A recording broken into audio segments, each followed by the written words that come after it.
नमस्कार मित्रों। अश्विन शुक्ल पक्ष की दशमी तिथि को विजयादशमी के रूप में मनाया जाता है। इस पावन दिन श्री रामचंद्र ने लंकापति रावण को युद्ध में हराकर उसका वध किया था। इसीलिए विजयादशमी को दशहरा भी कहा जाता है। दशहरे का अर्थ है दशानन की हार। विजयदशमी को बुराई पर अच्छाई की, असत्य पर सत्य की जीत का प्रतीक माना जाता है। यह शक्ति की पूजा का पर्व है, शस्त्र पूजन की तिथि है। ऐसा माना जाता है कि इस दिन जो कार्य आरंभ किया जाता है उसमें विजय अवश्य प्राप्त होती है।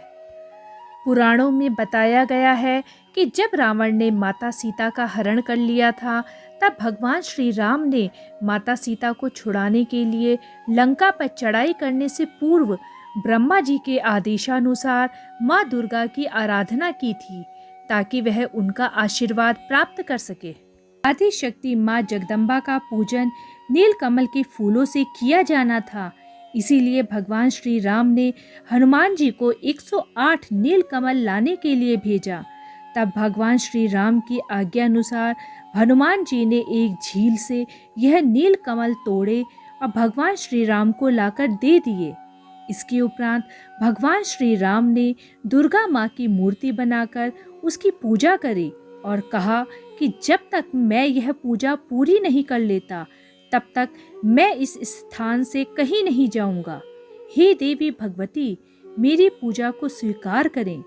इसके उपरांत भगवान श्री राम ने आदि शक्ति देवी माँ भवानी की पूजा करना प्रारंभ कर दिया। उधर दूसरी तरफ रावण भी अमरत्व की प्राप्ति करने के लिए माँ जगदम्बा की पूजा कर रहा था। रावण ने अपनी मायावी शक्तियों से श्री राम की पूजन सामग्री से एक नीलकमल गायब कर दिया, जिससे कि भगवान श्री राम की पूजा बाधित हो जाए। उधर भगवान श्री राम ने माँ भगवती के 108 नामों का जाप शुरू कर दिया। प्रत्येक नाम के लिए वह एक नीलकमल देवी को अर्पित करते थे, परंतु जब वह अंतिम नाम ब्रह्मवादिनी का जाप करने वाले थे, तभी उन्होंने देखा कि एक कमल का फूल तो वहाँ पर कम है। तब उन्होंने अपनी आँख को तीर से निकालकर माँ दुर्गा को समर्पित करने की ठान ली, क्योंकि भगवान श्री राम को कमल नयन भी कहा जाता है। परंतु तभी वहाँ माँ दुर्गा प्रकट हुई और भगवान श्री राम से बोली, मैं आपकी पूजा से अति प्रसन्न हूँ।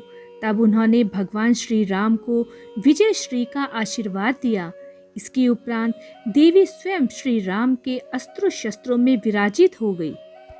वहीं दूसरी ओर लंका में रावण की पूजा के समय हनुमान जी एक ब्राह्मण बालक का रूप धारण कर वहां जा पहुंचे और पूजा कर रहे ब्राह्मणों के बीच जाकर बैठ गए और एक श्लोक जया देवी भूते हरिणी में हरिणी के स्थान पर करणी उच्चारित कर दिया। हरिणी का अर्थ पीड़ा हरने वाली है और करणी का अर्थ पीड़ा देने वाली है, जिससे माँ दुर्गा अति रुष्ट हो गई और उन्होंने रावण को श्राप दिया कि तेरा सर्वनाश हो जाए। इसके उपरांत भगवान श्री राम ने अधर्मी रावण को युद्ध के लिए ललकारा और 10 दिनों तक उससे युद्ध किया। अश्विन शुक्ल पक्ष की दशमी तिथि को भगवान श्री राम ने माँ दुर्गा से प्राप्त दिव्य अस्त्र की मदद से रावण का वध कर दिया और तभी से बुराई पर अच्छाई की जीत का प्रतीक विजयदशमी का यह त्योहार मनाया जाने लगा। जय दुर्गा माँ, जय श्री राम।